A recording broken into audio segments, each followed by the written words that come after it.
Selamat datang di saya. Saya itu apa? Nanti aja, itu episode berikutnya ya.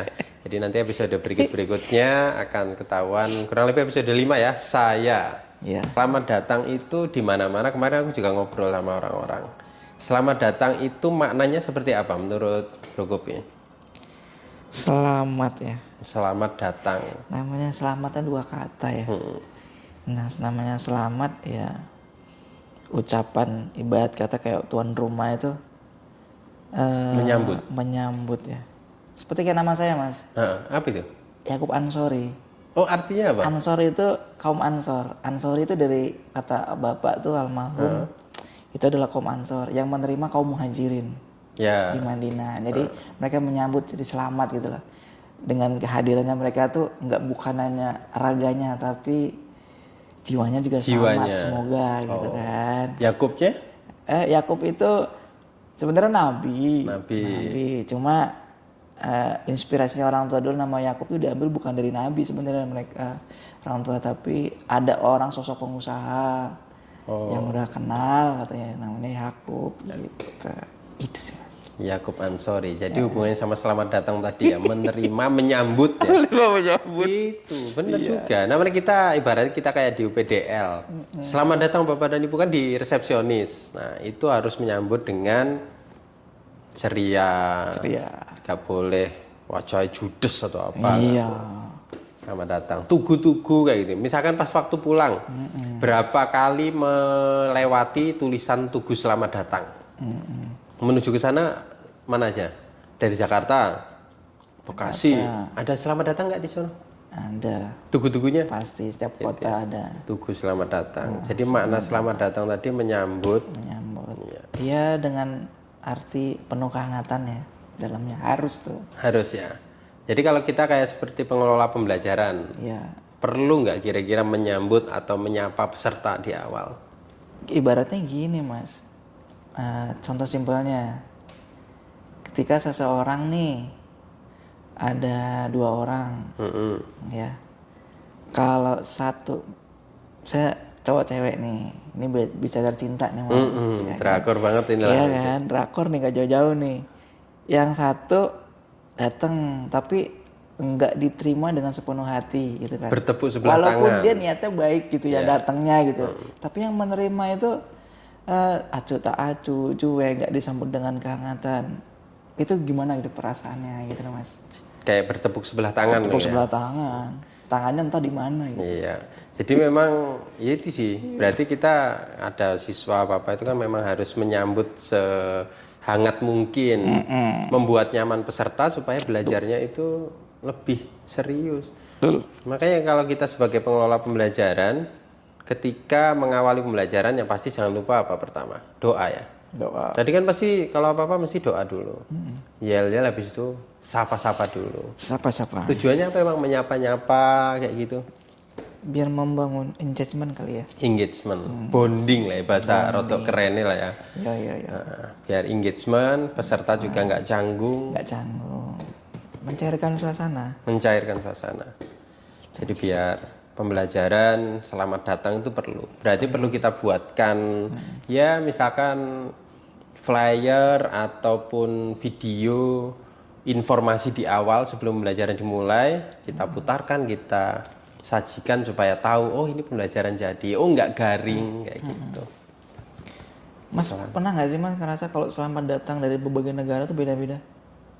Iya. Ada nggak sih ya? Ada sambutannya. Misalkan ke negara mana ada yang pasti punya ciri khas masing-masing. Punya ya. Nah itu kita harus punya standar. Di Jakarta kayak kemana gitu. Standar untuk menyambut para peserta pembelajaran. Ya. Gimana kira-kira yang paling bagus atau bukan paling lah? Kira-kira yang berdasarkan lesson learn yang ada yang bisa dijadikan pedoman atau standar ciri khas UPDL Jakarta. Nah kayak gitu. Itu. Ya GLX gitu. Oh, betul. Great Learning Experience. GLX. Oke, GLX ya. Iya, GLX. Jadi benar-benar nanti standar harus diikuti. Apa saja menyambut peserta, dibikinkan flyer, pemutaran video dan lain sebagainya. Nanti pedoman-pedoman ada lah itu. Ya. Datang. Jadi selamat datang itu bukan sekedar kata-kata ya. Terus kata-kata. Tapi benar-benar itu gerbang pintu utama. Mereka itu ibaratnya kesan pertama begitu menggoda. Ketika orang di awal sudah, aduh, apa ya? Itu malah nggak semangat. Seterusnya itu nggak bakalan engage sama kita. Berarti tadi pagi itu yang dilakukan ketika LDP 4 tadi, yang dilakukan tujuannya ke sana ya? Ke sana. Membangun engagement terhadap peserta. Responsif penting nggak? Penting. Responsif. Tujuannya apa mas? Ya itu mas, biar peserta itu merasa bahwa kita ada gitu loh mas.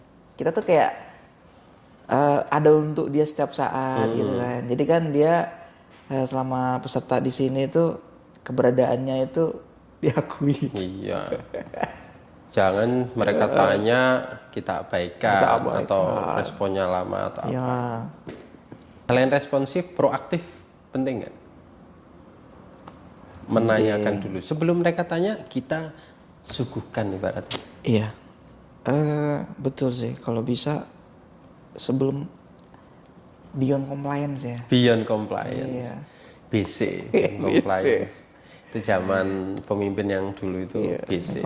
Beyond compliance. Sama mas pemimpin dulu tuh. Mr. Rido Hutomo. Iya, sebut nama dong. Iya, sebut nama. Pak Rido luar biasa. Luar biasa. Iya. Makna sebuah kekalahan saat kita main mini soccer kemarin. Nah, gimana itu?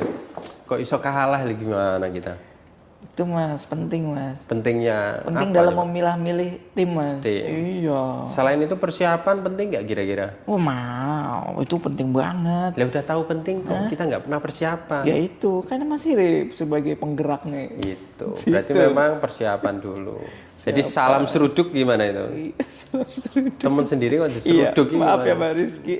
Mas Rizky ini loh dia. Tidak perlu terlalu sopan di lapangan. Tapi fair play. Fair play. Itu mas, perlu latihan. Perlu latihan ya. Gimana caranya bersikap yang acuh tak acuh, cuek kayak di lapangan. Jadi memang makna sebuah kekalahan itu bisa dibuat pelajaran ya. Bagaimana kita lebih baik ke depannya.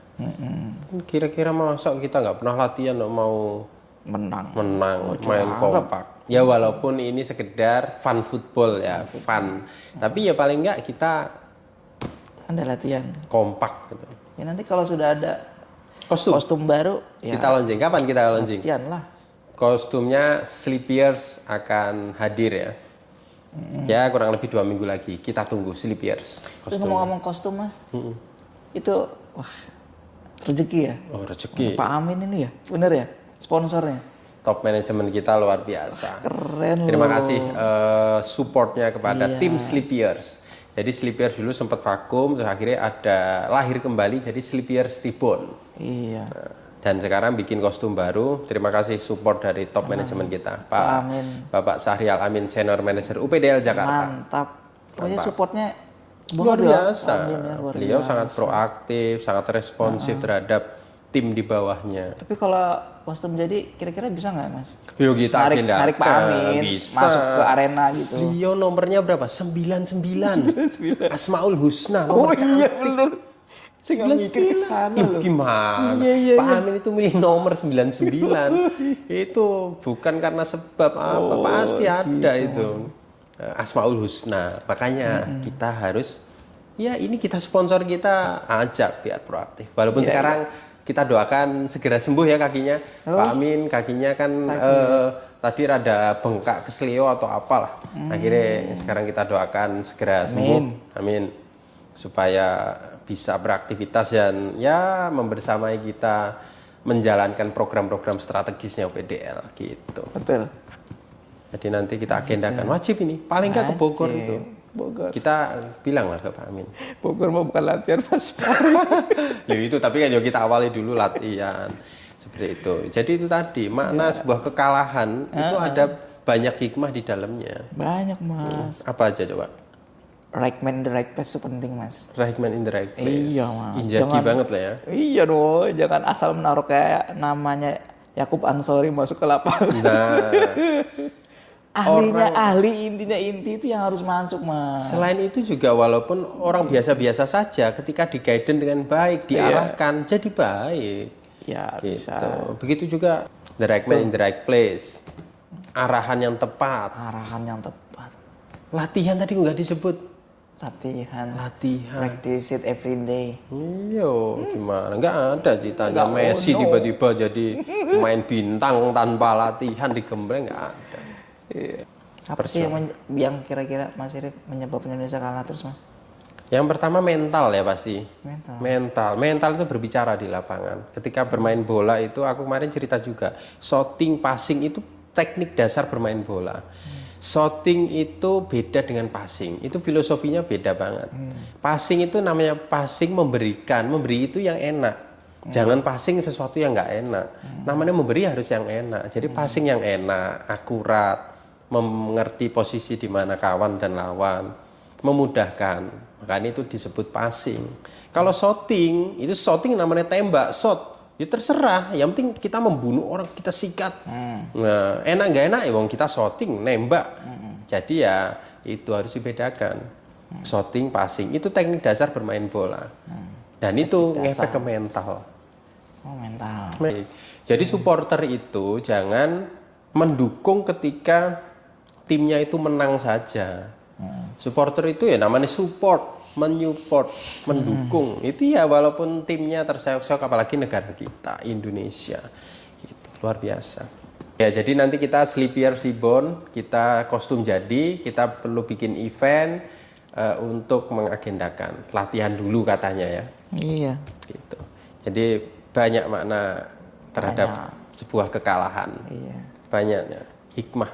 Tadi selain handphone hilang itu ada banyak hikmah di dalamnya. Kekalahan pun juga banyak hikmah di dalamnya. Yang penting kita bisa mengambil hikmahnya, bisa menjadikan itu sebuah improvement ke depan. Improvement, betul. Bro, kemarin pas lebaran gimana? Lebaran mudik tahun ini. Menarik. Menarik lah, alhamdulillah. Emang pertama kali. Perdana motoran. Masya Allah. Ya kan. Berapa jam lah. Harusnya normal 6 jam. Normal 6 Jarak jam berapa tuh. kilo? 200 kiloan lah ya. 200 kilo pas berangkat tuh memang. Terus? Ada kendala, jadi nggak nyampe 6 jam. Loh, nggak nyampe berarti lebih berarti malah. Lebih. Oh, terus? Mau tahu kenapa? Kenapa itu? Ya itu ada hal menarik sih sebenarnya. Ada apa? Jadi momen yang nggak akan pernah dilupakan ya kan. Jadi kejadiannya tuh pada saat berangkat, nah itu sudah posisi di daerah Indramayu tuh. Motoran ini? Motoran. Sama siapa motoran? Motoran sama kekasih tercinta ya. Kasih tercinta, drakor banget. Nah. Cuma berdua atau ada bareng-bareng rombongan? Berdua, temani barang-barang ya kan. Bareng-bareng. Oh yang beli pok itu? Oh iya. Jadi? Iya. Dramanya apa drama? Jadi ada drama, bener Mas. Jadi ada drama pada saat di daerah Indramayu. Kalau nggak salah di daerah Kandang Haur. Kita isi bensin, berhenti. Ya posisi rame di pom bensin tuh. Jadi kita ngantri. Nah ngantri si istri turunlah dari motor. Nah, ngantri di depan dia. Dia apa? Berdiri di depan nungguin kita isi bensin.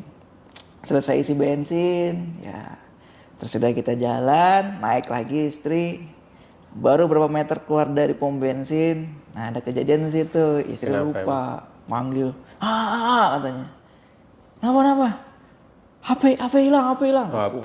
Iya. Itu dia merasanya gimana emang? Emang HP-nya ada yang nyolek, ngambil atau jatuh? Itu bener-bener nggak tahu posisinya. Nggak kerasa. Itu nggak kerasa. Dimainin atau emang? Emang waktu itu dimainin, cuma entah jatuh atau diambil, nggak bener-bener nggak ingat sama sekali. Terus udah balik lagi kita ke pom bensin, nyari-nyari di situ nggak ketemu. Terus akhirnya ada yang bantuin tuh di pom bensin orang-orang yang jualan ya, abang-abang jualan. Bantuin ngingetin untuk tracking HP. Oh gitu? Nah, pakai Google. Yang ngingetin siapa? Si abang-abang yang jual warung situ. Gitu. Berarti si abang-abangnya tahu gimana tracing handphone. Apalagi kita panik kan Mas. Panik otak itu kalau ya. udah panik. Iya. Boro-boro inget lah kan kalau panik kan. Oh iya, akhirnya diingetin. Wah, coba deh kita tracking. Bener, untungnya di HP saya itu ada akun emailnya istri. Dimasukin. Email istri, terus langsung masuk login pakai Google Find Device itu ya. Itu bantu banget sih itu Google itu. Find Device. Iya, Find Device. Habis itu dah kita cari tracking sampai ketemu, bener. Nyari di mana? HP-nya tuh emang bener-bener ada dan dibawa sama orang itu posisinya. Kedeteknya di mana di situ? Kedeteknya itu ada berapa jauh dari SPBU? Pertama posisinya 200 meter. 200 meter. Mengarah ke sono, ke Cirebon. Mengarah ke Cirebon. Nah, sempat 4 kiloan mengarah Cirebon, dia diarahin putar balik lagi ke arah Jakarta lagi. Gitu Mas. Sini ngejar. Wah, kejar-kejar. Itu beberapa kali jalan berhenti ya kan, di refresh terus itu ya. Posisi HP itu selalu terus maju 4 kilo 2 kilo 4 kilo 2 kilo gitu. Sampai tibalah di daerah Gabus Wetan. Itu pas ini masuk desa atau di jalan gede? Nah, perjalanan ke sana tuh Mas, masuk desa, keluar masuk pematang sawah, jalanan kecil sempit rusak ya. Perasaannya pas ini bener nggak? Jangan-jangan salah nanti infonya. Jadi perasaan waktu itu perasaan negatif tuh yang muncul tuh. Nah, takutnya berhenti di posisi titik yang sepi terus ternyata udah banyak orang mereka kan. Nah kita bukan hanya HP kan, pikiran jeleknya Mas. Diambil semua gitu. Cuma ya lah lillahi ta'ala gitu, jalan aja deh. Pasrah, pokoknya jalan udah pikir positif aja sambil perasaan yang panik. Perasaan yang waduh lebaran masa hilang HP kan. Kayak nggak semangat. Gabus Wetan desanya ya? Namanya Gabus Wetan. Terus di sana? Nah terus udah ketemu di apa? Di tempat? Di daerah Gabus Wetan tuh tempat titik situ adalah sekolahan yang udah terbengkalai. Sekolah itu apa? Kampung? Desa. Ada kanan kirinya ada rumah-rumah gitu? Ada rumah-rumah. Terus sekolah? Jalannya juga bagus itu aspal. Sekolahan ada? Sekolahan ada, memang. Terus akhirnya di pinggir jalan ada bengkel sama warung makan gitu. Nah, di dekat sekolah itu? Sekolah itu dia ngarahin bahwa di situ ada yang tinggal katanya. Di dalam sekolahnya? Ya. Titiknya handphone di situ udah nggak kemana-mana lagi titiknya tuh di situ. Terus oke, coba ditemenin sama warga itu kan, datengin di dalam sekolahan tuh kelas yang emang dipakai sama dia ya dua kelas gitu ya, sekat dibongkar gitu sama dia tuh jadiin tempat tinggal. Udah. Terus habis itu ente datangi ke dalam? Langsung buka pintu, istri masuk. Karena diketuk berapa kali tuh mereka nggak respon. Diantar warga atau? Warga, ada warga mas-masan dari bengkel nemenin. Terus itu udah masuk Mas, masuk, kita buka paksa pintu, terus masuk. Istri langsung, wah itu katanya kan. Ada di apa? Casing dipegang HP. Atau? Oh casing HP di lantai. Nah, wah itu lah kata HP-nya. Wah ya udah. Dia nggak bisa ngelak. Cuma casing dong. Casing aja, nggak bisa ngelak tapi kan. Udah bener dong ada HP-nya. Nah HP-nya ada anak kecil 2 lagi main. Nah HP-nya dipegang sama anak kecil itu. Udah deh. Tapi kita tetap nggak bisa dibuka sih, karena kan di lock ya. Nggak bisa masuk, paling cuma dipegang-pegang gitu. Terus? Udah, langsung dia samperin. Orang tuanya ada? Si orang tuanya anak-anak? Orang tua, ada anak laki-laki yang tingginya sama sirip lah. Dia ke belakang dapur, yang datang dari dapur 2 orang tuanya, bapak ibunya. Terus langsung ngomong, ada apa Mas? Ini Pak HP, kita bilang gitu kan. Istri udah emosi tuh. Kenapa? Dia sudon atau udah gimana? Ya udah. Cuap-cuap dia ngomong, wah ini bapak nih yang itu ya yang di SPBU ketemu di awal di SPBU, tadi. Katanya gitu kan. Iya bapak apa kalau emang mau ini niat mau balikin, dia ngomongnya gitu di awal. Iya Mas kita mau balikin katanya. Si bapaknya. Alibinya gitulah ya. Alibinya gitu. Cuma ya kita ya bilang lagi lah ya. Kalau emang mau balikin kita selama nyari itu telepon di reject gitu kan. Sama dia sempat di reject bukan nggak diangkat ya? Enggak. Terus kita bunyiin pakai Find Device juga, ya nggak ada respon apa-apa kan. Terus habis istri marah-marah? Marah-marah. Terus bapaknya? Minta maaf aja sih, cuma minta maaf ya kan dah. Terus nggak mau lah nambah nambah kekisruhan kan Mas. Jadi ya udah, yang penting HP udah dapet lah. Diambil. Yang penting selamat ya kan. Ambil dah. Casing diambil sekalian nggak? Casing ambil. Oh, casing. Anaknya juga enggak. Ngapain anaknya diambil? Oh, anaknya. Ya barangkali nanti kan. Terus habis itu ya habis itu ya udah. Ada statement apa kan emosi nih? Statement kira-kira. Oh iya, statement. Saya tetap bilang sih sama yang orang itu.